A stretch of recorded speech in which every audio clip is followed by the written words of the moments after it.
Mark Goodwin, very excited for this conversation. We've been trying for a while to make this happen, and things occur when they're meant to occur. So timing couldn't be more right for this chat. So thanks. Hey, thanks so much for having me. Yeah, I can be difficult to pin down sometimes, and I apologize, but very excited to be here, and yeah, I'm excited for a nice conversation. It's amazing to me in my own experience, and I can't even imagine what it's like in your world. And I was just telling you, most people write really nice comments, nice messages, nice emails, but man, lately I've just been getting heat, like people just negative and attacking me, and no death threats yet. And I shouldn't even say that. I don't want to put that out in the universe, but like, Yeah. it's just incredible that. I mean, I don't know if they're bots. I don't understand all that, if they're bots or if they're actual people. But I think to myself, I'm like, my God, what are people like you? I can't even imagine the heat that you get for just trying to be objective and get information out to people. Yeah, well, I mean, I'm very like sympathetic to the haters and to people that are really like emotionally engaged with just the discourse, I guess, because things are just so crazy that it's like I get it. Your trust has been dissolved basically across the board, and your first reaction to anything is the contrarian, like, well, that's fake, or they have an ulterior motive, or so I'm very like sympathetic to it. Like I get it. Like no one should trust me, but like trust the many sources and all of my stuff, and I've really pivoted to kind of just trying to kill them with their own words. That's like that was my sort of thesis in writing The Chain, which was a long series I did for Unlimited Hangout, a couple of the pieces I did with Whitney Webb. But my idea was kind of to take the broad stroke mechanisms of the Bitcoin dollar book, which is really like barely names names, barely talks about companies. It's sort of just the mechanisms of how the financial system is theoretically being reinvented. And then The Chain, I wanted to like, here's this, here's how they did it, here's how they built it, this is when. And rather than just kind of getting on a podium, it was like, let me just use their own words. And I just watched like every YouTube video of every single person that was involved in the the grouping that built the digital currency, network. And I just listened to everything and just cut out. And I tried to really just have them say the quiet part out loud rather than me. So then at least it's not like you're not mad at my interpretation of it. It's like be mad at the people that are saying this shit. So yeah, like people shouldn't trust pundits. They should trust themselves and their intuition and check out their sourcing and see if it resonates. But yeah, man, I mean, I'm also still a human being. So it gets to me sometimes for sure. Certainly like specific elements of being a quasi public figure in the discourse, like sometimes things definitely do get to you. But for the most part, I try to just practice what I preach and ignore stuff that I think is not helpful. And then other times I get comments that are not necessarily nice, but I think there's something valid in there. Looking at some of my early work, there's no paragraph breaks, and it's just these, huge thing. And I've been commented on that before of, get a fucking editor and fix this and that. So, I do listen. Like I definitely do, try to take the criticism that is worthy seriously. But yeah, a lot of mad, angry people out there. I'll leave it at that, I guess. This episode is brought to you by Vaulted, launched by McIlvaney Financial Group. The simplest and most affordable way to own physical gold and silver. Physical gold is the only asset outside of the control of the government and banking system. They can print dollars, but they can't print gold. Click on the promo link in the show notes or go to vaulted.blbvux.net/coffeeandamike.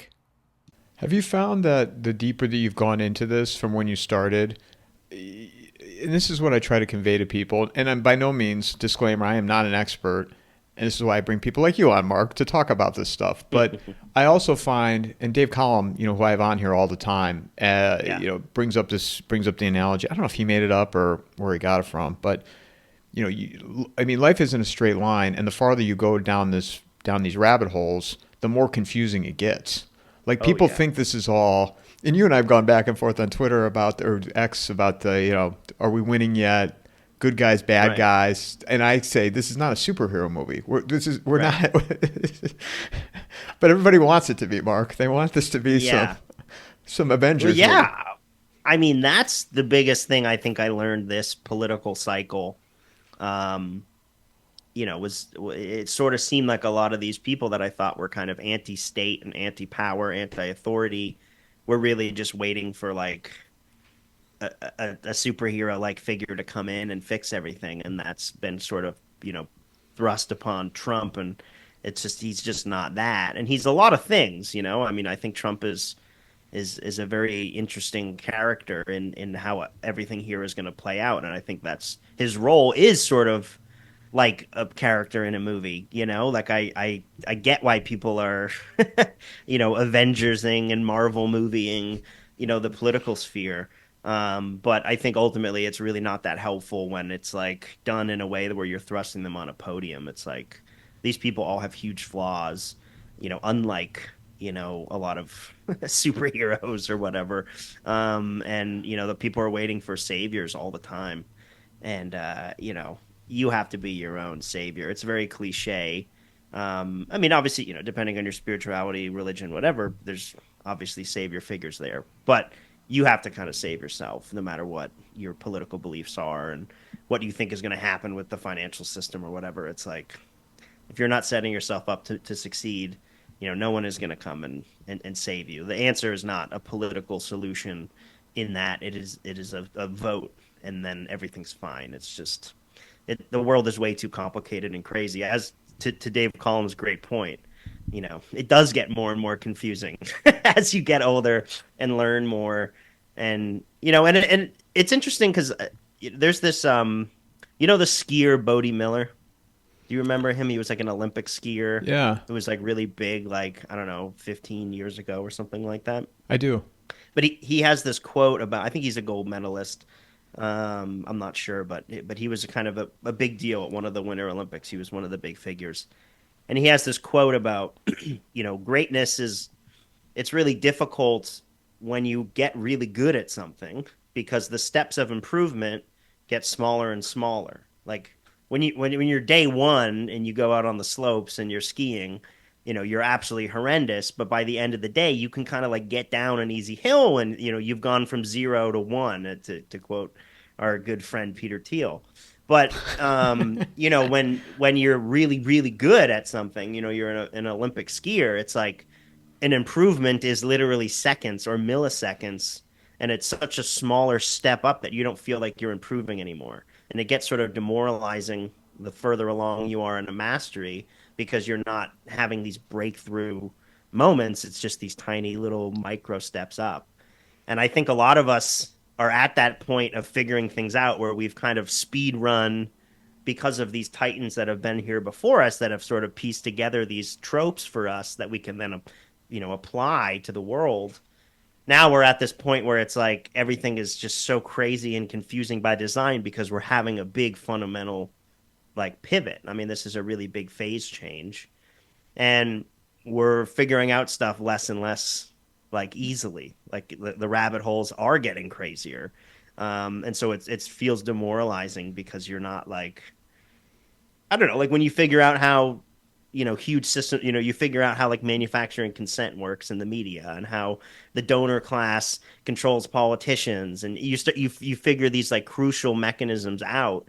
You like go from having no idea of how the world works to like, oh, I have a pretty good idea of how the world works, how power works through manipulation, consent, manufacturing, and like financial interests. But then once you figure that out, it's like, okay, well, now I'm stuck. Yes, I've got those pillars, but who are these people? What is their actual agenda? What are we doing here? What's next?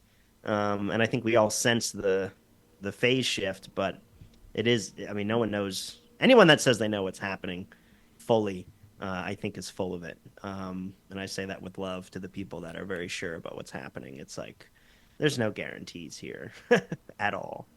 Um, I certainly don't know. You have to have humility and fucking trying to figure out what's going on in the world. Yeah, I don't know if that makes sense, but Well, and also too, I think people had this. So I hate the word hope, and I get shit for this, mm, but yeah, the friend of mine, Matt Bracken, always says hope, and Michael Yan, so hope is not a strategy. If you're just right. relying on hope, then that's not going to get you where you need to be. And I agree with that. No, And anytime I've caught myself saying it, I'm like, oh, look at, I'm falling into this trap because it's not a plan.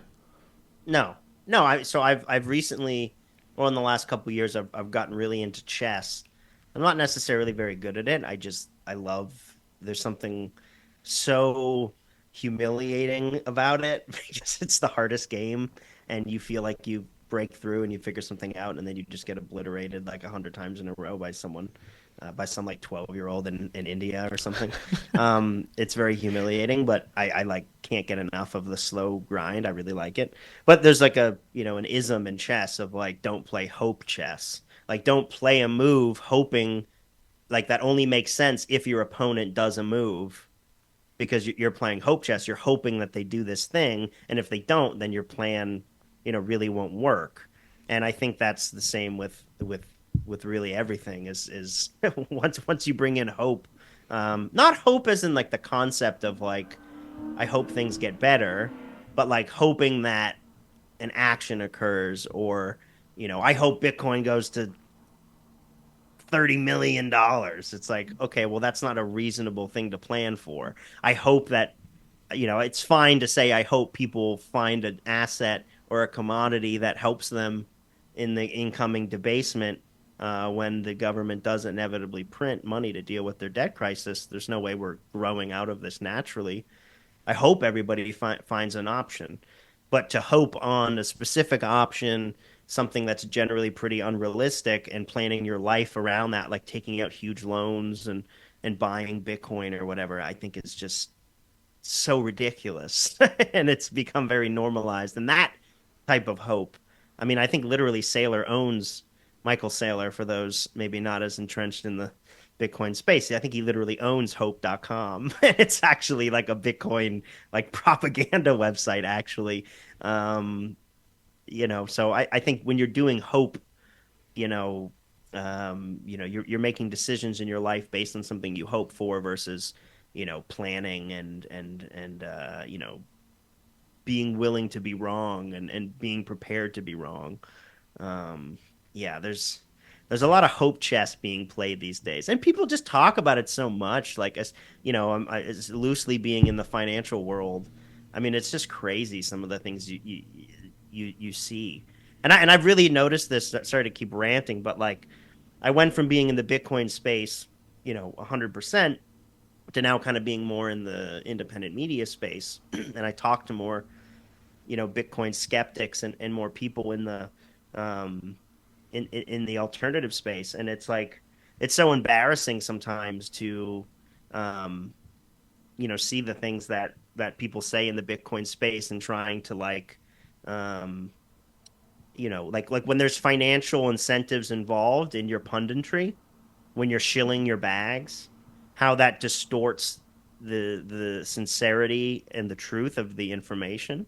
And like I saw a lot of independent media people just get totally one-shotted by like the B Cash or XRP or any of these other kind of alternatives of because there are a lot of things wrong with Bitcoin. And so people that have a financial incentive who are invested in a competitor, you know, independent media gets wind of, hey, maybe Bitcoin's created by the government, maybe it's this not this anti-state thing and it's this pro-state thing. Well, who's the other people that are saying that? Oh, it's the people that are heavily invested in these alternatives that are trying to take down Bitcoin so that their bags get pumped. The message gets very distorted because there's a financial incentive. And I've been finding that so much in talking with people in the independent media space that just take things that competitors say that have a financial incentive to say that at face value. Bitcoiners need to have the same sort of um, wake up call of like let's not be propagandists. It doesn't serve anybody. It's actually very dangerous. And I've seen people get put in bad situations because they've listened to pundits that are want you to buy the top or whatever. And um, the truth gets really distorted when there's financial incentives behind your reasoning. Well, and I also think too is not that I still haven't fallen for this, but after that virus in Sure. 2020 and the solution to the virus, which actually I think you can say these words now on YouTube, but Yeah, I'm just making a joke it's of not it with worth you. it. Yeah, Right, it's all right. good. We all get it. Yeah. but you would have think at that point you would start to question everything and Right. not believe anything Yeah. until you take a step back and use common sense and critical think, right? But I don't know about you, Mark. I think people would comply again, not with that particular Right. virus, but in Right. the right situation, I think people would willingly lock down again and surrender. Yeah. Unfortunately, I do kind of agree. But to the first thing you said of like I've fallen for this stuff too. People need to say that more. People in our sphere, need to say that more of like, hey, yeah, just because we're on to stuff now and we've got a decent grounded position about how things are doesn't mean that we always were or that we haven't fallen for bullshit. And I think it's really important that people that maybe are awake or whatever now tell that and are like humble about it. It's like I was very skeptical of the lockdown stuff from the beginning. Being in California, just the way that it all went down was very disturbing to me, and it set off a lot of alarms. But like I didn't understand what really was going on, financially. Like I had a lot of inklings of things breaking down. But when you really now we can kind of go all the way back and look at what happened, and it's like, oh, there was like huge issues in the like repo markets in fall of 2019, and like Larry Fink and Trump get together and they make this going direct plan, which is basically this way to print a bunch of money and get it right to Wall Street, as a way to like mitigate inflation. The banks are not trusting each other, not giving each other money for these overnight, lends. The banking system's blowing up because no one trusts each other. And then they do this plan and they have to print a bunch of money to bail out, basically all these banks that have these bad bonds and won't share, do these repo trades.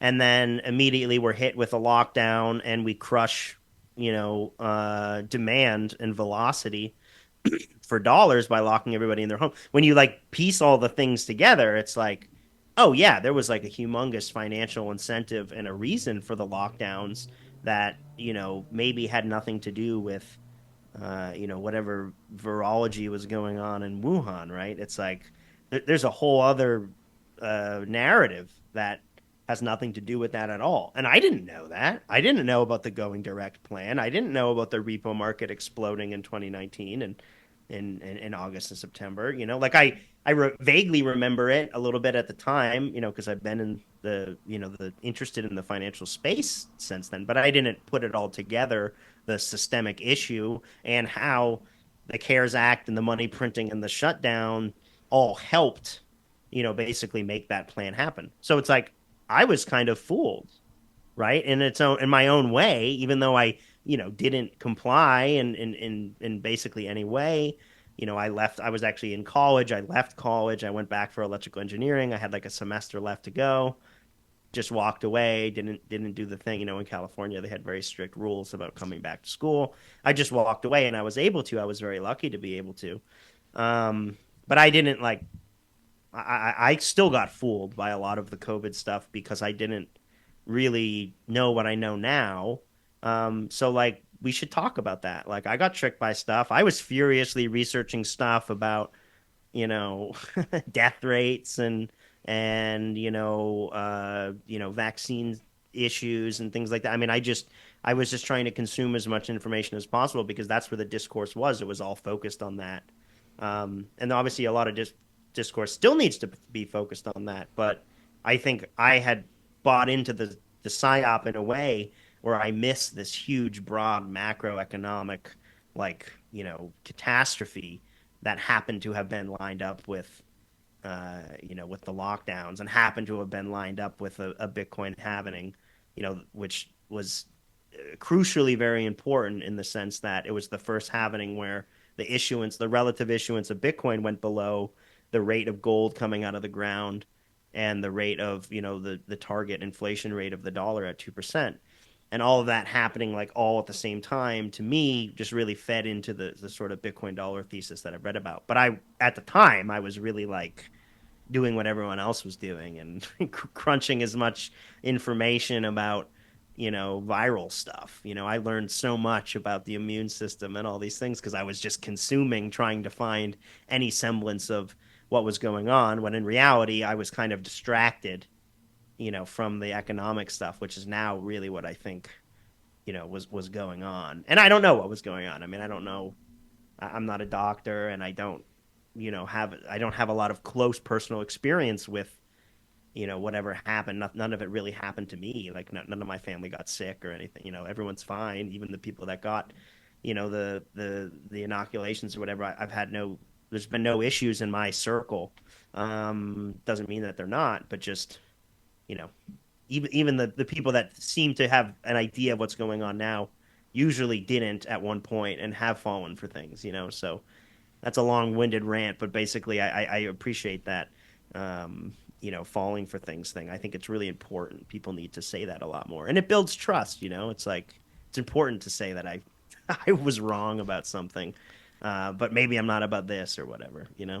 I tell you what, for me, because at first I was like, they're shutting the biggest economy in the United States, not even realizing the world, the global impact of it. And when I was driving from Phoenix to Flagstaff, which is a 2-hour drive. Hmm. I would just go up there and hang out for a few days. Yeah, Because Flag is, I don't know if you've ever been there, but Flag is I have been. Yeah, in Sedona, and there's some really beautiful stuff down there. super. Yeah, Northern Arizona to me is much cooler than to hang out than down here in the valley. yeah, But I remember driving up, you drive up, it's one interstate, I-17, Phoenix to Flag. It's a 2-hour shot. And my ticker comes across saying, restaurants in Cleveland, because I'm from Cleveland originally, hmm, closing tomorrow night. It was a Sunday, tomorrow night, Monday at 9 p.m. or whatever, or 9 a.m. or whatever it was. And then getting the ticker that Vegas is closing effective like yeah, Tuesday at noon, MGM Properties or whatever it was. And I'm like, shit, this must be real. Like they're closing Vegas. Like yeah, you could have a heart attack on a yeah, blackjack table and they would hold your spot and they wouldn't even close the table down while they're working on you yeah, underneath. I'm like, this yeah, must be real. Like, yeah. Yeah. Oh, yeah. I mean, there were a lot of signposts like that. I mean, and it's funny because, like, I was pretty. I hate to use this, terminology, but I was pretty awake. Then, I was pretty tuned into things, but you know, it's funny. It was like I feel like the dissonant community got hit first with like the videos out of China and this and death rate stuff and mutation rates, and like I feel like we generally were the ones that were like at the beginning, like in January, were like, shit's gonna go down. This looks crazy. Like, I think this could be bad. Like, I remember telling people in January, all my friends that then went insane and, wouldn't hang out with me and wouldn't let me go to their events and go into their restaurants and all the insanity that ensued later. But, I remember telling my friends and people that I worked with and whatever, like we might have like buy some food and get stocked up because like this I'm getting bad vibes about this, and I don't really, obviously I hadn't really hit the States yet, but it was kind of like go prepare, like I'm getting bad vibes about this. But it was like dissonant people that I think were the first ones on to maybe COVID being really bad, and then reports and stats and things came in and it was like, okay, like the average death rate is like 85 years old, like okay, I think we're probably okay. It's probably a flu like thing, whatever. And by the time not say I got hysterical about it because I certainly didn't, but I was like, yeah, buy some extra, rice or whatever, just in case there might be a little bit of a lockdown here or whatever. And then by the time I sort of sussed out the statistics and had a pretty good feel that it was going to be kind of a nothing burger, then everyone went insane. And but like it kind of like on I was a pretty big poll reader on 4chan and still am to a degree, but it's kind of gotten bought it, and it's just like a Twitter farm now. It kind of sucks.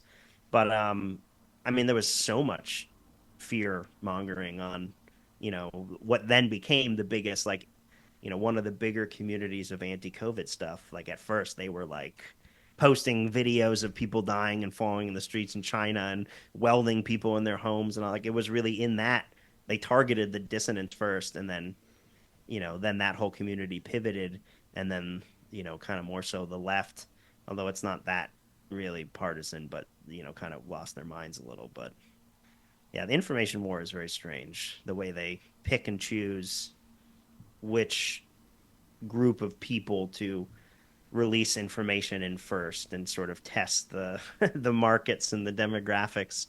I mean, it's very interesting. I mean, we're seeing it now with the sort of rebranding of, we're talking about COVID.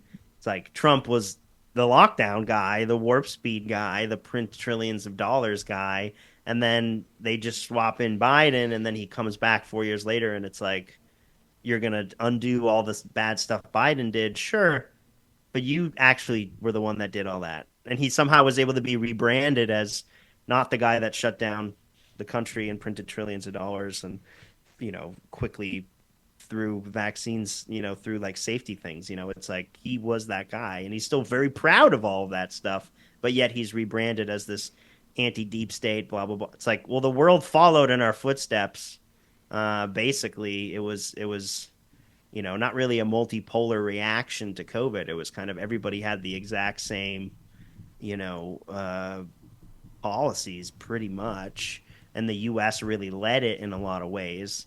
And so one of the guys most responsible for the things that the dissident right like hate so much is like their champion.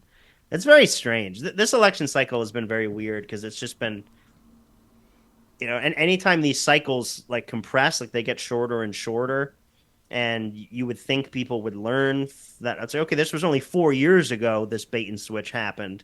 You'd think people would remember it, but like I think our brains are just so fried from quick content and just the whirlpool of insanity that it is like modern content that we don't really remember things, and you can so easily get swept up into the current thing. And I mean, it's like I was just blown away that people were so willing to go to bat for Trump after what he did the first term. Well, and it also you heard you heard all the, oh, well, he didn't understand DC the first go around, Right. and now he's learned, and he's his team is he's assembled this team, he's handpicked them, and I got labeled a skeptic for it. And look, I want things to go well on the top level, but I'm with you. Same. We do things within our own local sphere. People don't want to Yeah. hear that because they want to go back No. to their lattes and their yoga mats and how many Yeah. times can they go to Disneyland this summer? Sure. Uh, Hell yeah. but that's just not the reality of No. where we're at, and that's where that's coming back to the hope thing. That's why I hate the word hope. But in terms of I mean, I never believed that he was going to come in and just change everything, like the Elon thing. I mean, you've Right. been talking about Elon for a long time, and this is what I gathered from him. Look, it's entertaining. When he smoked the blunt on Sure. Rogan, I was very entertained by that 5 years ago. Yeah. But he is bound by government contracts. Yeah. You can't just go around saying whatever you want. Whatever he said, I'm sure was approved by some type of Sure. government aid. That's just how it works. Totally. Especially if you've made billions of dollars off of the government. Yeah, soon to be trillions. I mean, yeah, for sure. The Elon thing is very interesting. I mean, all the tech guys kind of did it. Like they're all doing it right now. I mean, we're seeing the biggest push for, the technocratic oligarch class is like, you looked at all the people that were, kissing the ring at the inauguration. I mean, it was like Zuckerberg and Bezos and Musk and, you got your Andreessens and all these guys that, are so important to American tech, which is really not even as private sector as you would want it to be, or as you think. It's like that's sort of how the state operates now, is they know the public sector is so inefficient because there's all these restrictions of what you can do as a public sector entity. They're done doing, all these hearings and stuff about what the CIA did and this and I mean they don't want to do that anymore. It's like why don't we just create these private sector cutouts so we don't have to go speak under oath in Congress? Like let's just do it all through private cutouts. That's where the intelligence community went. And then you look at like Silicon Valley and the creation of the internet and of Facebook and of Google. And it's like these were all things that were created like with extreme help from the intelligence community and the public sector. But in order to monetize them and in order to really have them do, fully what the state wants them to do, they have to be private sector cutouts. And, all of these guys basically coming back, it's really interesting. It's like, you know, this administration is really like kind of well, the figureheads that are in the positions are like podcasters, which is kind of ironic. And Fox Who's News running and the Fox News Pentagon, and who's Fox News yeah, but people. exactly, but the same class. I'll shove it all together. But like then who were the donor class? Who were the people that helped Trump win? It's like all of these private sector tech, royalty that really made all of their money and everything from intense collaboration, if not just direction from the state, at the very beginning. And like Silicon Valley is just the perfect example of that. Like all of the money that poured in through the National Science Foundation, through the Pentagon, through DARPA, into this, who built the internet. It's like a lot of it would not have happened without, humongous like a militarization of the private sector. And now they're all like coming back to roost, basically. Like now that Trump is, basically letting insider trading and just the ghoulishness that's happening with commerce and the treasury and the crypto regulators and the market regulators like all being wrapped up into like Trump world. I mean, it's especially with the crypto stuff. I mean, it's just kind of insane what has been normalized. We were all so pissed about, what was going on with Biden and Burisma and 10% to the big guy and all this stuff, right? I mean, that was like very brazen corruption and everybody wanted, that. But now it's like, okay, CZ is basically paid, $1.8 billion to the Trump administration for a pardon and, did this whole financing deal with MGX where they, bought, basically $2 billion worth of Trump's family's, stable coin so that they make, $60 million a year or whatever on interest from the treasuries that are held from them. I mean, that stuff is so brazen and is insider. I mean, it should be called out for what it is. Trump's meme coin on the night of the inauguration. I mean, we're just so far into this territory and it's so normalized already. And it's just like, you know, I don't even know where I started this, but just talking about the private sector, public sector, just the recommingling after they spent so long making it seem like it was separate, and now it's they just don't care anymore. I think because we're at the fourth turning or whatever ideology or ism you want to use for this phase change. It is happening, and now I think they kind of just don't care because it's game time. All the cards have been dealt. Everyone has their hands, and now everyone is kind of just laying them out. So that's sort of where we're at now, and I think in the U.S. specifically, it's so crazy. All of these who's considered anti-authority, anti-deep state are like the most deep state pro-authority people that owe all of their billions of dollars to the security apparatus and the Pentagon basically. It's wild. It's kind of insane. Don't you find it crazy though too on the front lines of say like independent media, like people that was watching? I mean, I still follow, but they went from very very anti-government to all of a sudden now with this administration, trust the government, trust the government. We need the feds in here. We need where I'm going Yeah. with this is in relation to Chicago, Portland, L.A., Yeah. Memphis. And I've said this, it's a very slippery slope, and we are now normalizing the National Guard being deployed in multiple cities. And I said, Totally. what's the end game here? Now, I'm not. These cities are a disaster. I mean, Portland is a Sure. disaster. I was in Chicago in September, and I wasn't in the bad parts, like where this stuff is, but it's a disaster. Oh What's the yeah. end game here with bringing the National Guard in? What's next? Tanks? Apache helicopters flying in these cities? Yeah, I think. I mean, that was something that I think my co-author Whitney Webb did a very good job of sort of warning about as it related to like the border crisis.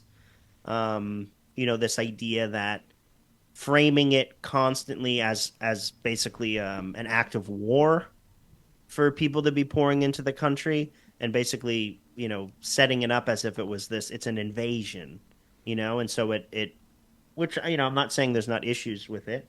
It's a very complicated and nuanced subject of which I'm not an expert on, but framing it as an invasion, as a war, leads to very easy, manufacturing consent for, well, like, military reaction.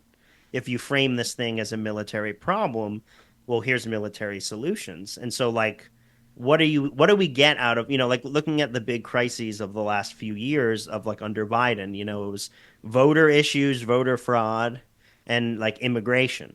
And those were kind of like the two biggest, maybe like social media discourse areas as it related to kind of now the people who are in power. The biggest things that they were pushing was like Biden it's crazy. He's letting an invasion happen. And like, look at all this voter fraud. And the Democrats don't want voter ID and yada, yada, yada. When you frame it as a military, expedition, then your answers are all military. And so the border wall is becoming this crazy privatized nightmare of drones and all of this high tech stuff held by private companies that are closely working with, the Department of War now. And then you look at, well, what's the solution with, like, voter fraud? It's like going to be digital ID, and then we're seeing this combination of these things happening in cities, and so we're seeing militarization in cities. I mean, these were things that people warned about like under Obama. They're like, oh, he's gonna, send in the National Guard and put us all in FEMA camps and stuff. I mean, that was like the stuff that the right was saying, 10 years ago. And now the right is doing it, and they're cheering it on, clapping like seals. And it's like the precedent of this is very, very bad. It's not to say that the cities aren't disasters, because in a lot of ways they are. The financial system is straining, and people are having a really hard time surviving, never mind living comfortable lives. And that just makes people more desperate, makes crime go up. Other places are even more desperate, so people are flooding into the cities for opportunity. They're not finding it. Desperation goes up, crime goes up. I mean, it's like a runaway debt spiral.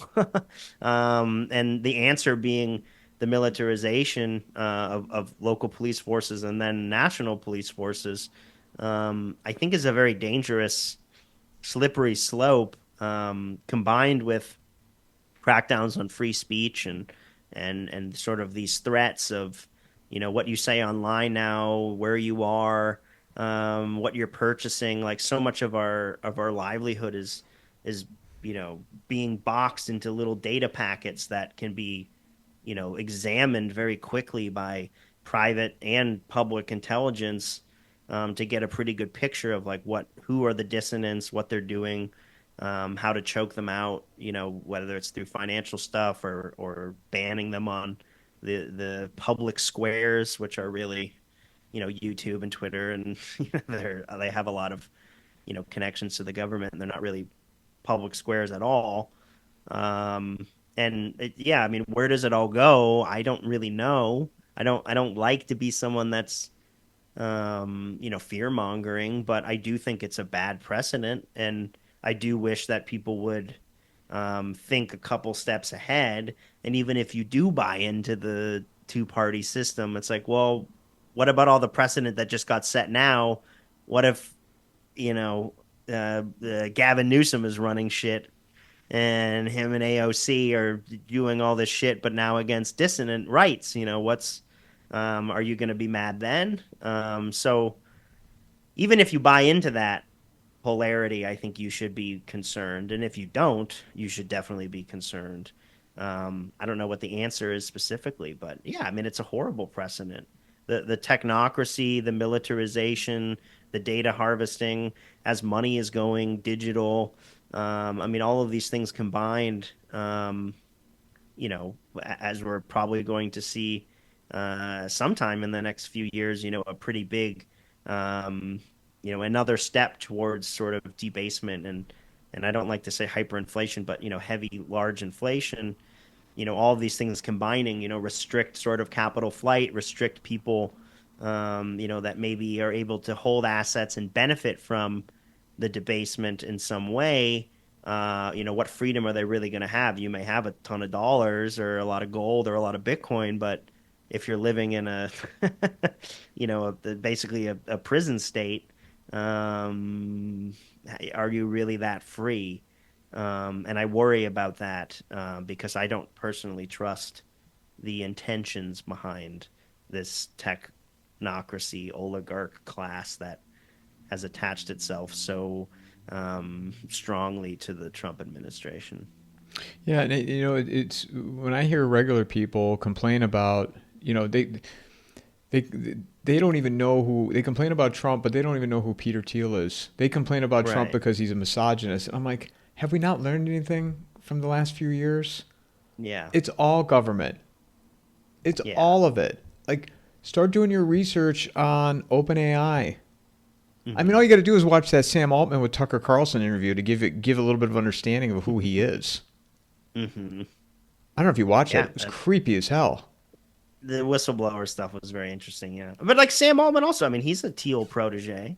I mean, that's the other thing of this. Like, I thought it was so funny that, Trump had, I believe her name is Linda, but Linda McMahon, the wife Vince.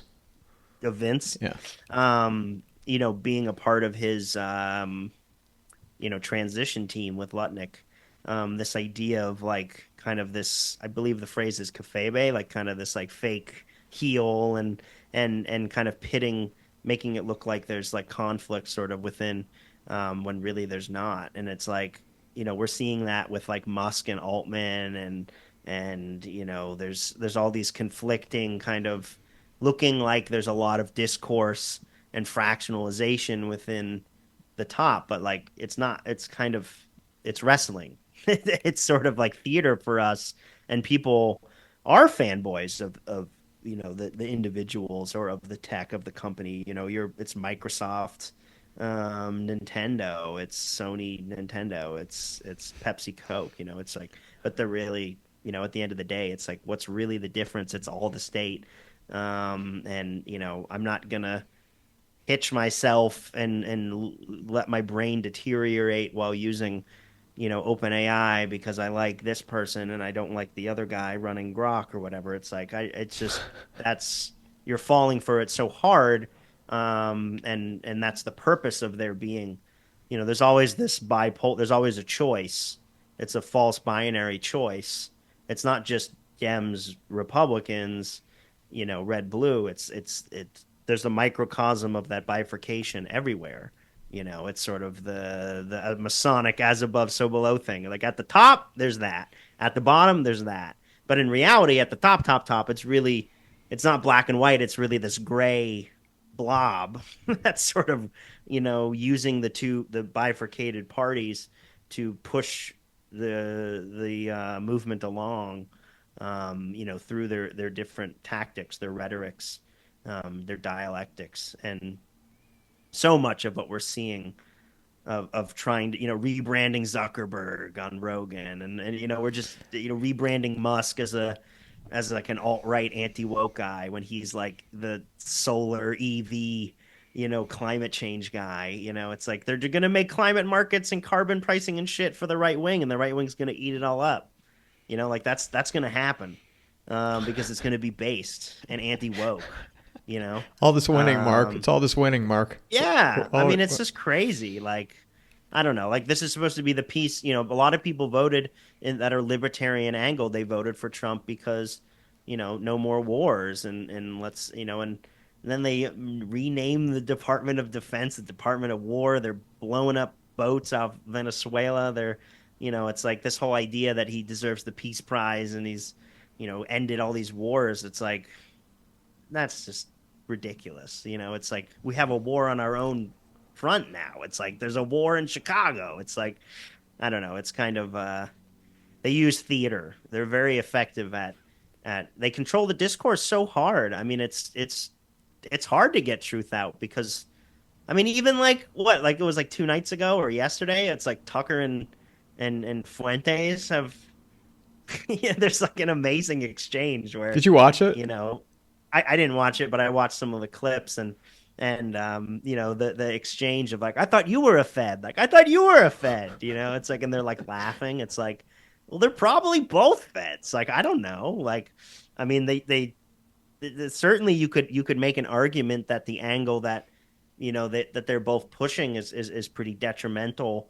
I think the Fuentes op is probably, let's radicalize a bunch of youth to go out on social media and start posting a bunch of anti-Semitic shit, and then we just throw it in our Palantir database, and Alex Karp can go like this guy, this guy, this guy, this guy, and then all their shit is blown off. And when the digital ID happens, it's like, okay, you can't participate or whatever. And I don't know how intense it will get, and I have no evidence, that these guys work for the state or whatever. But like, you could see how these figures that kind of go to the fringe and then are suddenly on the biggest shows, it's like that's not really an accident. That these people are being, you know, put in front of you. Whenever you see anything, I mean, this is why getting back to some of the stuff we talked about at the beginning. It's like anything you see in front of you, it's like you're supposed to see it, and like that is a very dangerous mindset to have, because then you do miss out on signal and on truth, because you generally have a contrarian viewpoint on anything you see that's getting fed to you on your For You tab or whatever, or your whatever it is, the Reddit page or whatever. It's like pretty much anything that floats to the top algorithmically is like because they want you to see it. And it might be because they want you to love it, it might be because they want you to hate it, or hate someone or love someone. Whatever it is, it's you're seeing it for a reason. And so when you see these like figures explode and blow up and go viral and this or that, it's like I generally am pretty skeptical of anybody that has a huge following suddenly, which isn't always fair. I mean, I'm certainly there are very good people that have gone very viral that I think are as legit as they go, but it's dangerous when the state runs social networks. I'll leave it there. It's very dangerous, controlling algorithmically the discourse and what you're presented. I mean, it's way more efficient than even when there was only a couple cable channels and TV was, run by a few conglomerates. It's social media is actually way more dangerous because there's a perception of organic when you're seeing a post or a person, and like unfortunately, it's pretty rare that what you're seeing is organic. It does exist. Not a doomer.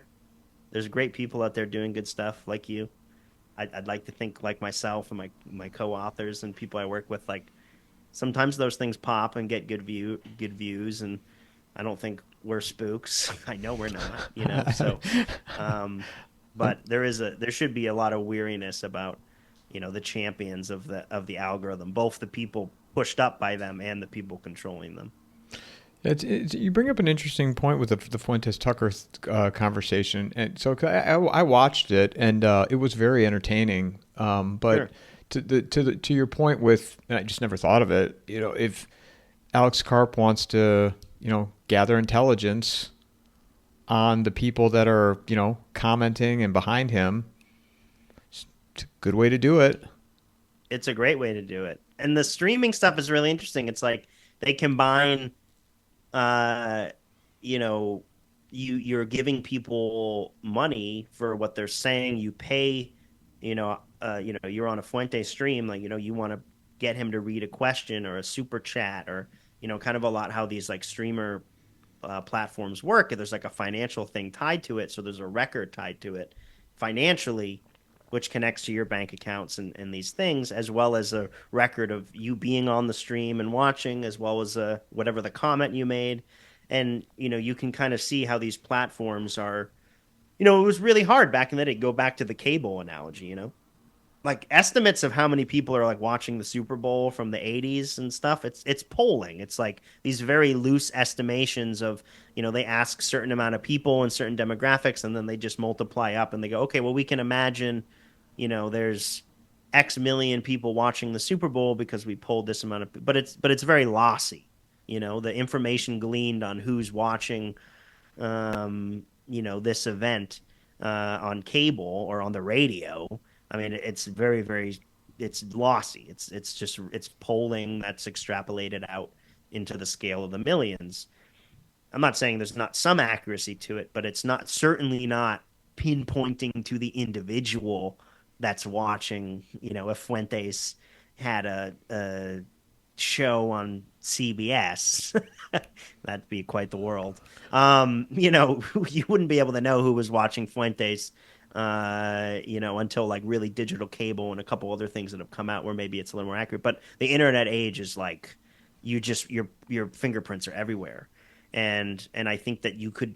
I mean, the whole discourse of Candace Owens, and I mean there's so many elements of kind of the anti-Semitism going mainstream in this very strange way that seems kind of forced. I don't know. It's very strange. Like, you know, watching it blow up in this way with Fuentes and Candace and other pundits too. But the way that it kind of went from being this completely taboo thing, you can't talk about it at all, to being like, oh, like Instagram reels of Fuentes are going, TikToks of Candace are going viral. It's like, well, why? Why would they ever let that go viral? Um, is there a reason? Um, and you could argue that maybe it's, a lot of this um, sort of domestic terrorism, preparation, what Palantir started as, some great reporting from Whitney Webb on this of, it was this public sector intelligence arm called Total Information Awareness that was kind of developed in the post 9/11 stage. And Poindexter, met with Teal and Karp, who was running TIA, and was like, there's too much pushback doing this in the public sector. Let's go to the private sector. Teal, you have this really nice anti-fraud algorithm that you and Max Levchin set up at PayPal. Let's take that anti-fraud algorithm and that database and that compiling software that you wrote, and let's create basically a private sector version of, creating a database of dissonance. Instead of fraudsters like it was at PayPal, it's dissonance, and it's all about preventative, mechanisms. What are the warning signs of fraud? That's an easier question to solve, and they had to solve it because PayPal, their only thing they were losing money on was fraud, and they did all of this amazing stuff. They were the first commercial application of CAPTCHA. A lot of these technologies and techniques that we sort of take it for granted were all developed, PayPal with collaboration of the security state, with the NSA and the CIA, and they've admitted that. And then Palantir comes out of the anti-fraud algorithm in combination with basically, privatizing this surveillance domestic terrorism network. They even actually at one point called it terrorism information awareness instead of total information awareness, to sort of lean into that post 9/11 Patriot Act. Like, no, we need to spy on everyone because of terrorists. Now this is really, you could say the PayPal presidency, the Palantir presidency, whatever you want to call it. It's interesting that at the same time that's happening, we're seeing, the same oligarchs and the people that are connected to this, basically domestic terrorism dissonant database, are like oddly supporting this type of conversation to happen, in really big ways. And it's like, well, why are they pushing this sort of stuff in front of us? Is it to get us to say a bunch of crazy shit and then they can flag us for, I mean, we've seen, a lot of pressure on colleges, universities, from the government about specifically about commentary on, the Gaza conflict. And when you basically weaponize speech by maybe manufacturing speech by pushing certain people, then you kind of push people into these, um, into these buckets. And it's interesting, right? I mean, it's like, you know, very oddly, Fuentes' sort of response to all of this is let's have like a Christian national, country and like, fuck everybody else. Teal is sort of has this also this kind of Christian revelations kind of ideology that's sort of taken over Silicon Valley in a lot of ways, and there's been a really big push. It's kind of interesting that they have kind of a similar um, maybe solution. Um, but I do think that there is something to be said about watching this discourse go mainstream in this very controlled way. That maybe there's an ulterior motive to it, but I of course don't have the answers. I'm just sort of thinking again. I'm seeing Fuentes and Tucker talking. Why? Why did they let that happen? Um, Perhaps to take those dissonant movement and push it towards certain solutions that they want, push it towards people exposing themselves publicly and revealing their power levels and getting obliterated because they thought it was okay to say a bunch of this stuff. And obviously there's a lot of nuance to be said about specifically the discourse we're talking about, which is sort of anti-Semitism and Gaza and APAC and Israel lobby. I mean, it's a very complicated situation, but I think that there's a lot of outward hatred and outward just blatant in-your-face discourse about it, which certainly didn't exist a few years ago. And it seems that it's happening on these networks that didn't let you talk about COVID, didn't let you talk about a lot of these things, but they're letting you kind of just run your mouth on this stuff. Maybe there's a reason. I don't know. Maybe that's a little too tinfoil hat for you, but I'm always questioning how the state will use these actors to, consolidate power. So, Well, if it wasn't okay then, why can you do it now? And right. like to your point with the taboo subjects a few years ago, I mean, I got put in timeout through Yeah. Google, and I'm amazed that I only started building my YouTube channel less than a year ago. I got put in Hmm. timeout after my second conversation. I'm like, well, this ain't gonna last long. Like, Yeah. and still Wow. still alive though, but I also think, and I wonder, and I'm going to ask you this. I had said, everybody's fixated on Soros, right? Soros, Sure. Soros, Soros, Soros. Yeah. He's 95 years old, Mark. I Yeah. mean, the guy, Totally. if he's even, gets out of his high rise, I mean, I think he's still in a high rise in New York, but he's old. Even Bill Gates is Yeah. getting on that threshold of old. And, the people that you're talking about, to me, that is the new WEF Oh 2.0. yeah. Totally. I don't know if I made that Yeah. up or read that somewhere, but I think it's appropriate for, where we're at, why Trump got back in. I think if the vote would have mattered to the people, I mean, Trump clearly would have won the election. But I Sure. think that the WEF 2.0, these tech oligarchs, they did everything they could to make sure he got in. Yeah. Of course. I mean, literally, I mean, they make boogeymen. That's an important to the kayfabe. I don't know if I'm saying that right, Kayfabe. but to this Kayfabe. kayfabe. Okay, Because you know excuse what, me. kayfabe, because Vince McMahon used to run the WWF, WWE, Yeah. so the whole pro wrestling. Yes. Right. Exactly. So, but like they make boogeymen, they make heels that you direct all of your vitriol to, and then the people that are actually controlling shit, get away scot free. That's why it's so interesting. I think the Teal stuff is popping off, and people are, he got eviscerated on South Park. I think the Trump tiny dick stuff is kind of old, but I thought the Peter Thiel, stealing data from the school and tracking kid. It's very funny. Like he's now gone actually into the mainstream, and he's kind of been this Bilderberg steering committee guy, and hands everywhere, first investor in Facebook and PayPal, and obviously co-founder of Palantir. I mean, he's everywhere, but he's been kind of in the background. Now he's kind of a little bit of a boogeyman, which is interesting. Palantir too, are now really talked about a lot. But yeah, you look at these Soros types, even like Klaus Schwab. I mean, it's just he's such an absurd boogeyman. He like wears these weird robes, and he talks in this heavy German accent, and It's like a Bond it's villain. like, He's like a James Bond yeah, villain. exactly. I mean, that is, I mean, he's a Marvel movie bad guy, I mean, it's just so absurd.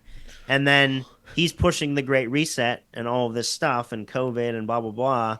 And everyone's like, well, fuck that. Fuck the WEF. They became a boogeyman. And then Klaus steps down and they bring Malay, not in that order, but, Malay comes and speaks at Davos and is like obliterating everybody and everyone's clapping. And, it's like, well, yeah, all these billionaires there are clapping because he's saying, I want to let the markets be completely unregulated and let the plunder, in the final stages of this, fiat experiment, which, it's not dying anytime soon, but the post 71 structure, to quote Luke Groman, it's open season for crime and grift, and he's saying that basically to them. He does a meme coin too, yada yada, dollarizes Argentina. Everyone's clapping. And it's like, well, yeah, because that's what they want. But there's this, I pointed it out at the time, and in this piece about tokenizing, like BlackRock's basically their plans to tokenize everything, every asset. Ironically, they take Klaus Schwab out, and who becomes the co-head of the WEF? It's Larry Fink. I was more right than I knew. But people don't care about that. People don't shit on BlackRock and Larry Fink for being a part of the WEF, or being the same people that are now doing the Great Reset. I mean, Trump is pushing the Great Reset more than a lot of people. If you look at some of the elements of it, it's just branded in this anti-woke, based, Trump. I mean, because Trump's hilarious and he's funny and all these, it's like, so it doesn't seem as like scary as a Bond villain in a a Dragon Ball Z cloak, talking about the bugs and stuff and the pods, but it's like they're pushing that stuff, digital currency, digital ID, all these things. We're going in the exact same direction, but now we're cheering for it because they made a boogeyman. We took down the boogeyman and we won, and now we're cheering on because it's our guy leading us, but we're going to the exact same place. It's like, I think these ideas of, and I say this lovingly because I don't think anybody knows really what's going on, but folks kind of maybe like Tom Luongo, who are like, it's the city of London and Trump's fighting them and he's taking back and fuck the EU, and it's like, I just don't believe in that as much as you do. That there's really this factional play happening. It's like, I think it's way more in lockstep than you'd think. And I think that it's like, it's more of this wrestling theater where as long as we have someone we hate, we'll do anything. We'll comply and consent to anything at home if we're fighting the bad guy.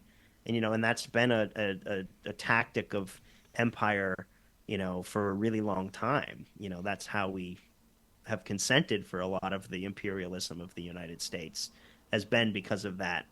There's the bad guy. And we've had this phase shift, and now the good guys are running stuff, and now it's all awesome. And it's like, I don't know. I don't know if it's awesome. Like, I love America. I love Americans. I think it's like the greatest country in so many ways. It's so awesome. I'm so glad I grew up there. There's so many things about it that I can say a lot of these things. It's like there's a lot of stuff about the Constitution and about America and Americans that I love so much. But at the same time, I also think the American government is the biggest terrorist organization in the world. Like, I think both things are true. And like, I don't want them to just have my love for America and Americans to give consent to like financial debt slavery and blowing up boats off of South America, because Drugs we are say bad, so Mark. without, Mark, drugs are bad. without. We have to. Drugs are bad. Well, yeah, Just sure, say no but to drugs. who's trafficked more drugs than anyone else in the United States? The CIA.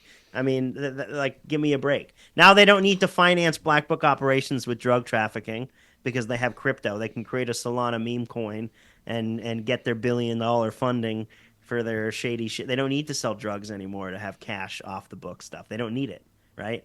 Now we're blowing up and going after the cartels that like we empowered and created. You know, there's no fentanyl coming out of Venezuela. I mean, it's a joke. I wonder if there's anybody It's a even on joke. those boats. I mean, when you think about it, for all we know, it's just they're just they push these boats out to sea and they're blowing them up. That Or wouldn't they're just surprise AI me. generated. What Who even knows? It's like it's Call of Duty footage. Like I don't know. or video footage from like 10 years ago. Yeah, exactly. I mean, I fully believe the U.S. is going to be heavily involved in South America, Central America. We have been forever. Regime change after regime change. Um, we've really fucked up a lot of shit in the global South. I don't see that stopping. I have absolutely every reason to believe that the U.S. will have boots on the ground at some point and push South America towards a role that's very advantageous for the U.S., which is why we're seeing like what we're seeing in Argentina. A lot of U.S. and Western investment went into the first Malay term, and a lot of it didn't work out, and then they get a big currency swap, and I mean it's like they want to see that brazen free market, which isn't really a free market, but just brazen, unfettered capitalism. I love capitalism. It is the only answer that works, but it doesn't mean it's perfect. And when you have really corrupt people doing really corrupt things, that's what the U.S. wants to encourage. I think a big part of the currency swap thing was like contingent on Malay, staying in power. And how do we help him stay in power because he helps Western interests? I think we're going to see a lot more of that play. South America is probably one of the last battlefields that really makes sense for the U.S. to sort of like, if they want to do this technate sort of thing, the Americas, are really, what they want to see coalesce. And ironically, the way you coalesce and consolidate power is first you deterritorialize, decentralize, balkanize, and then you empower these smaller communities and smaller things, and then you can take them over with force when there's smaller sectors you can then consolidate easier. I mean, I think we've seen that a lot of times, whether it was with the internet being the super open, amazing, you're always on different websites and all these things. Now, when people use the internet, it's like Twitter, Facebook, they have some portal. Like we're back to the AOL age of a front page, and we're accessing everything. I mean, for a lot of the world, Facebook is the internet, and that's kind of horrifying. But we saw a decentralization and then a total re-centralization. We're seeing that with money now. When cryptocurrency was invented, Bitcoin was invented, we saw like a decentralization of money and all of these things popping off. Now we're seeing a total re-centralization, and stable coins are about to run everything. And it's like, okay, this idea of let's kill central banking with cryptocurrency is now going to enable the United States, the biggest reserve currency, the reserve currency of the world, to kick the debt can down the road another 10 to 15 years. And basically, all other central banks are fucked because everyone now has access to dollars with the smartphone. So it's like the centralization that has occurred, ironically, from the decentralization movement. Like that's sort of how they do it.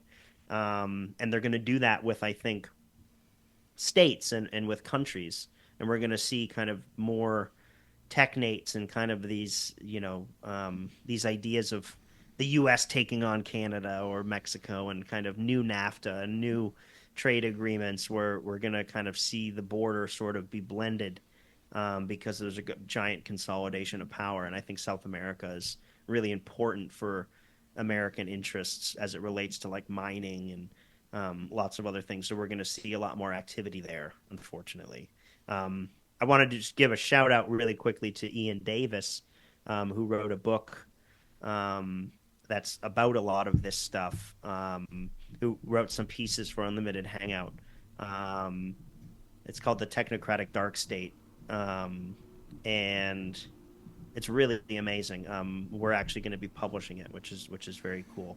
Highly recommend having him on your show. But he talks a lot about this deterritorialization and then re-territorialization, and this idea of, how do you consolidate power? How do the technocratic class, using technology as this dissolving agent to then dissolve, strong individual power structures, with the illusion of empowerment, but actually it's a power grab. And I think we're going to see that, very much so, because the people that are in charge right now, that is what, they want to see, this sort of like what comes after the Balaji network state idea, where everyone has their own cryptocurrency. There's little citadels, it's drone defense and all these things, and you see basically everyone being a customer of their local government rather than a citizen. These kind of GovCorp things. What's the next step after every city, every state, everything is like a a GovCorp, a SovCorp, to use the technocratic, lingo. Like what happens after that when everything balkanizes? Like I think that's where sort of some of these, like the Sovereign Individual, which is an amazing prophetic book, but I think they missed sort of what happens after that, and this idea that it's going to just empower the individual, and centralized control will lose to strong, local communities. I don't think that that is actually the second step for when you actually weaken, um, you know, sovereign power towards the local. It works and it's beautiful for a short period of time, but then whoever then gets, resources and control in that environment will make a like a board game risk-esque run and just conquer everything, when they own the whole board, right? It's like I think you actually are sort of setting yourself up for a pretty centralized control system via the balkanization, and it's very confusing because I want to see local communities do very well and people build their own stuff, and that's it's important for me. I've built my life that way. um I don't like to talk too much about it, but I've set my living situation up so I'm pretty off the grid, but I can also come to places and be on the grid, but it's important to me to have that, um self sovereignty, I suppose. But if a local power, starts to consolidate in my area, what chance do I really stand against, an encroaching force that wants to dominate all of these small local communities? Technology unfortunately has this history of decentralization and then consolidation immediately after into something worse. And I think the Sovereign Individual maybe kind of missed that a little bit. Um, Even though I think when they wrote it in the 90s, they were completely correct about where we are now. I mean, they predicted so many things that we're dealing with now, digital money and a lot of the, um, network state ideas. But I think, unfortunately, what happens next is potentially a massive consolidation of power.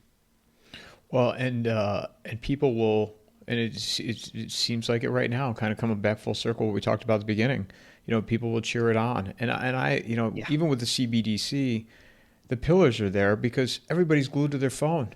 I mean, I don't yeah, know about you. You walk in and out of a store, and yeah. which is amazing to me, and I've been guilty of this somewhat too. But they are staring Sure. at their phone. People have their AirPods in outside. People they have them in while they're driving. When I cross the street, like if I'm in the middle of a run, even though the light is green and I have the right to walk, I'm constantly looking at the street to make sure I don't. I mean, I almost all the time. I almost get hit by cars because nobody's paying attention. They are Yeah, glued to their phones. yeah. Well, I think this plays in. I mean, I think it's such a good point as it relates to what I was just saying. It plays into this. decentralization to re-centralized play. It's like everybody got access to the internet, smartphones, their own quote unquote algorithms. They found what they like, the type of content they like to take on, um, and you know, they became their own. You don't have to rely on going to the bar to watch a game with everybody where there's a social element. These like third space ideas of you have your home, your work, and then this third space where you socialize. And oh, you want to listen to music? Well, the phonograph hasn't been invented yet. You got to go see human beings play it and be around other people. Okay, that's not true anymore. I mean that the arts and content and all of these things have been decentralized, and you have control of them now, and you have a portal where you can access all of these things, and you are your own cable network, your own concert hall, you're all of these things, your podcast studio. You have access to all of those things with a couple swipes of your finger. You're hyper localizing community into this access point that is your phone. You have decentralized to this thing. You don't need to go to centralized places to experience culture or information. But in reality, what is the downstream effect, second order effects of that is then everybody starts TikTok slopping and just slop swiping. And then they're being fed slowly but surely. The content homogenizes, and people, even the content creators, are making content based on the algorithm to get people. And it becomes this great homogenization, and what was supposed to be this great decentralizing tool where you can go be a freak online and make money off of it by being who you are radically, and people supporting that. It's like slowly over time has just become everything's the same. Every show's the same format, and you're just getting slop after slop after slop. And it's sad. I mean, I'm a musician, and I like to produce music and help people make their albums. Like that's my favorite thing in the world to do. And looking at what kind of Spotify did to the music industry, and it's so cool that I can own a studio basically because I can buy a laptop and some microphones and speaker. With that decentralized, that's very cool. I can make my own music how I want it. I don't need to go play the studio game. That's awesome. But to actually get anybody to listen to your shit, or it's like you have to play the like hope you get featured in a Spotify playlist, or dumb down your shit, or take a certain picture where you're wearing primary colors and you're doing this and your face is this, or you have to play all these crazy games that have nothing to do with the creation of the music. And you've actually kind of destroyed the studio structure to be replaced with this algorithmic ghetto, to use the geopolitical empire sort of phrasing. Um, that's not really a victory necessarily, and I think I've noticed, that I believe in music as being a part of humanity that's so intense that I know there's always good music being made. It's just I'm not hearing it. But it's sad to me that the way that the digitalization of distribution of music has went from being this such an open. I mean, like 2005. Let's say like we'll say like Kid A. Radiohead's Kid A was kind of the first really big like internet album. First one to really leak and people downloading it, and it, had a website and all these things from like 2000 to like 2008, 2009. There was an explosion of all of this crazy, really cool music that I think in many ways was even more powerful than the 90s, because it, instead of having, 90s was cool because Nirvana happened and everybody was just throwing money at any weird band. And then you see bands like Ween get record contracts and shit, and they're just making insane, crazy, that's cool. That was cool. But the 2000s, it was like, well, the laptop is here, and now we can have Bjorks and weird people making music in their room that sounds better produced than Abbey Road or whatever. Worked really well, and then we saw Spotify pop off, and that kind of just it turned into homogenous festival slop, homogenous Spotify playlist slop. And it's disappointing to see, but again, I think that's just the natural boom bust cycle of technology decentralizes things, and then it re-centralizes because of convenience. Everybody uses Spotify because it's right there and it has everything you'd ever need. Why would you want anything else? But then, your Discover Weekly and all of these things become, you're playing to algorithmic masters, which, like, okay, so who controls the algorithms of Spotify? Well, they control the music output of the world. Who controls YouTube music? They control, what gets heard. And that's actually probably less centralized, or sorry, more centralized than like the radio studio system of the 70s, 80s, and 90s, which is, it's kind of ironic. Well, and to add to that, I mean, how about the aspect of gambling? How easy it Yeah. is for you to gamble now. Oh yeah. Oh yeah. I got to share this with you. I think it was Porter Stansberry on X put this comment up about, I don't know, maybe it was somebody else, but it said everyone's all, people are talking about the NBA scandal going on right now, Right. but they're like, if you're bothered by that, imagine if you could see into DC what's really going on Mhm. with if you're mad about poker games and then intelligence regarding if LeBron James is playing or how he's feeling. Right. Imagine what they're doing, what they've been doing, in these governments across the world. And now we're seeing literally the Trump family is creating has a stake in the US onshored version of Polymarket. It's like, so now we're gambling on everything. Everything is a speculative market because we're in this post, I don't know what we're in, but just everything is a speculative asset. Everything. A human being tokenized. You can bet on humans like LeBron or what. I mean, it's just we're in this total crazy hyper financialization where you can bet on everything. And now we're like literally, I mean, you could make millions of dollars, like insider trading. We're seeing it on Polymarket. Like, oh, we knew who won the Nobel Prize before it was announced because we saw these huge spikes of bids go up on Polymarket. You know, the Trump family having a stake in the fun, in making money off of people gambling. That's how you make money on gambling. It's you get a cut no matter what. The games are always rigged. So not that you always lose, but that the house always wins a small percentage and they get a cut of all the speculation going on. There's big winners and losers in it. Obviously, you know this. But the people that are running the most powerful government in the world have a stake in this platform where you can bet on things that literally the Trump family decides. Like who's the next Fed chair? You could make $1 billion on that if I don't know what the volume is, but it's certainly millions of dollars. The Trumps know who's going to be the next Fed chair, or certainly they'll know soon, or when it's important. And so for them to have a stake in the platform that's doing, I mean, it's so much bigger than the NBA or this. Or I think it's interesting that that came out. It's interesting that obviously this betting stuff has been going on for a long time, and we've known some of these scandals, but to now see the hyper financialization where everything is a speculative event, and then who controls those platforms, and it's the Trump family having a stake in it. I mean, that just shouldn't, like, I'm No it's so conflict of interest. confusing. There's no conflict of Yeah, interest there, exactly. Mark. It's There's like no. it's so confusing because like I am like I champion the free market. I think it's the only thing that makes sense.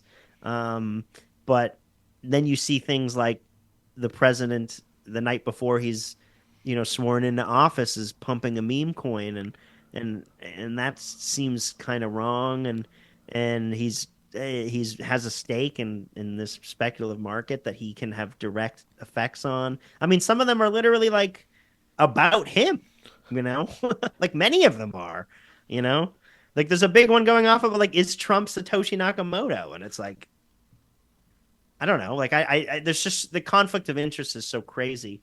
And the fact that these people that pretended to care so much about Nancy Pelosi and the Biden family, which again, I mean, I'm not fans of either of them, and by any means, I don't think what they were doing was cool. I fucked those people, right? Those would be very clear. But I think what the Trump family is doing is so brazen and crazy that if you were on the right and were mad at Biden and Pelosi and Obama's cabinet being picked by city and all of these things, like you should also be mad about what's happening now, or at least be apprehensive, not like cheering it on and being like, hell yeah.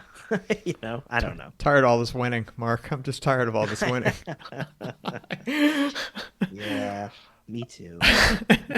I know I'm running out of time here with man. We got to do this again, and then have no time constraints. We talk all day about all this stuff. Yeah, there's so much to talk about. Yeah, man, anytime. Super happy to come back. I do want to hear a little bit about the magazine though that you're working on, and Sure. when we can expect something out. That's a great question. But yes, for those not familiar, I just sort of announced a new publishing house called Papercut Publishing with my co-author and friend at Unlimited Hangout, Whitney Webb, and then my former, um, well, still my friend, but my former coworker at Bitcoin Magazine when I was initially I worked on the print magazine before I became editor in chief and was always managed the print offering there. And our designer there, Baza is her artist name, is an absolute genius and is one of the rare people out there that kind of learned the skills of physical printing. She ended up leaving the magazine, and Whitney and I talked a lot about you know some of the stuff we talked about at the very beginning of the haters and the pushback, but then also kind of just more concurrent with a lot of the stuff we said today about platform ownership and algorithm stuff, and do we want to buy cameras and start a video show, or do we want to lean into what we like doing and what we do, obviously her to a much larger degree, but what we do well, do long form, highly researched journalism that's more like book form stuff, long form journalism that we kind of feel like not that many people are really doing. Not that there aren't people that are, because they totally are, but it's a smaller group of people. So we kind of made a decision like let's lean into physical media, and it's kind of in line with a lot of the things that we talk about sort of taking control back of your content, and not letting your stuff be sort of dictated by what the Google police are thinking that day, or what can you say that week, or can't. Some of this stuff is so fluid, and having your livelihood and your content basically at the whim of the algorithmic police is not necessarily what we wanted to do. And also, we kind of feel a little hypocritical sometimes about preaching about the dangers of these technologies and these platforms, and then we're on X as our main platform and we're using it to talk about Elon Musk. It seems a little maybe counterintuitive, to put it nicely. So we just kind of took a look at what we wanted to do, and we're like, well, we actually have skills and the personnel to do physical media, and we really like it. Let's do it. So we started a publishing house. Our first piece is actually going to be that book I mentioned by Ian Davis, which is really awesome. I'm very excited about it. And then the next thing we're going to be doing is our first edition of the magazine, which will be called The Paper Cut. And it's going to be focused on kind of the first one is a little bit of kind of like after where Whitney's book leaves off, which kind of the last chapter of One Nation Under Blackmail sort of talks about, you know, maybe the Epstein net, not to speak for her work, but maybe the Epstein network was shuttered because they don't really need these types of extensive blackmail networks when they have a digital technological replacement of control. You don't need to compromise people when people compromise themselves, and we have data everywhere of everything that they're doing. We don't maybe need to control people in the same way, looking at something like a Palantir, or a Palantir analog, right? So the magazine is going to be kind of looking at this, the life after Epstein, and kind of the continuation of that network through other means. And that's kind of all I'll say about that. But hopefully, Ian's book will be out before Christmas or in people's hands, and then the magazine will follow shortly after. But the first go around here is setting up a lot of stuff. It's more legal crap and in establishing things, and then figuring out our what it's going to look like and all these things. So we're kind of still in that primordial goop stage where we're putting stuff together, but now we at least kind of have, our first product is basically done. So we have a pretty good idea what it's going to be like. But yeah, I'll have more information soon. We'll probably be doing a pre-order, to kind of, help book sales and make sure we can pay, handsomely the people that are working really hard on this stuff. So more information to follow, but yeah, I'm really excited. And then immediately after the magazine, Whitney and I have more or less finished up the book version of the Chain series, which will be out, the beginning of next year, after the magazine. So we have our plates full, but hopefully a nice 1, 2, 3 punch, in the next 6 months, maybe a little less. So Well, I'm excited for you, and look forward to reading all that. Where can people find you now? Don't give people your address yeah, either, Mark, because there's a lot of weirdos out there. yeah, yeah, yeah. 1234, Uh, 1234 Mockingbird Lane. Exactly. Yes. Yes, that's right. That's me. No, I'm, predominantly, I write for Unlimited Hangout, so unlimitedhangout.com. We will be doing some website stuff and other things for the publishing house when it's ready. But unlimitedhangout.com, you'll be able to find everything there as it goes. And, excited to work there. It's very fun. I really like their brand. I've loved their work for a really long time. So it's very exciting for me to be able to be published there. And then you can find me on X at MarkGoodW_IN, Mark Goodwin, but with a underscore between the W and the I. And that's more or less where you can find me. I do some other work. I've done some video series over the last year for Catherine Austin Fitz, the Solari Report, which was a lot of fun. But for the most part, and X is where you can find me for now. Mark, I appreciate it. I look forward to the projects and seeing them released to the general public, and more conversations ahead. Yeah, definitely. I feel like we didn't even get to so many of the things I thought we would talk about, but I really liked what we talked about today. So I had a great time, and yeah, we should do this more often for sure. Appreciate it. Mic drop.